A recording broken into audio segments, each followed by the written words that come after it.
تھوڑا بہت دو چار لفظ جس بندے کو آ جائے نا، دو چار لفظ.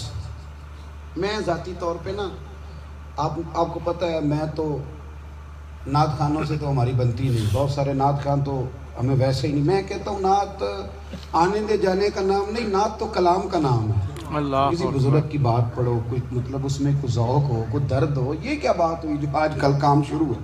لیکن آپ کو پتہ ہے ہم نعت خان کی بھی عزت کرتے ہیں. میں جس نعت خان سے نعت سنتا ہوں، میں دل کی قلب کی گہرائی سے اس کا حیا کرتا ہوں، میں اکرام کرتا ہوں. اللہ جانتا، میں اعزاز دیتا ہوں، اس لیے کہ میں سمجھتا ہوں یہ جب بولتا ہے نا تو مجھے مدینے والے کی یاد ہے. اللہ اکبر. یہ نبی کریم کی یاد دلاتا ہے، تو اس کا اعزاز ہے. اعلیٰ حضرت فاضل بریلوی رحمۃ اللہ تعالیٰ علیہ نے نبی کریم سے محبت کی، اور حضور سید عالم صلی اللہ علیہ وسلم سے تعلق رکھنے والی ہر شے سے محبت کی. انہوں نے اپنے ذوق کو کبھی پھیکا نہیں پڑنے دیا. ساری زندگی رسول اللہ صلی اللہ علیہ وسلم کا پیار. تھوڑے دو چار لفظ میری طرح کسی شخص کو آ جائیں تو وہ ادب اداب کے دائروں سے نکل جاتا ہے. وہ ہر چیز کو کیلو کال کے ذائقے میں رکھتا ہے.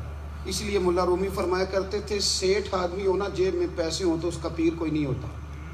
اگر کوئی عہدہ مل جائے، بندہ کسی درجے پہ پہنچ جائے تو اس بندے کا بھی مرشد ہے کوئی نہیں ہوتا، اور اگر چار لفظ پڑھ جائے تو اس کا بھی مرشد. اکثر میری طرح کے بندے خلیفے ہوتے ہیں، مرید نہیں ہوتے. ناراض تو نہیں ہو گئے آپ لوگ؟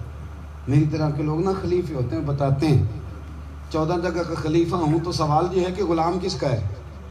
میری خلافتیں. او خدا کے بندے، غلامی اصل چیز ہے.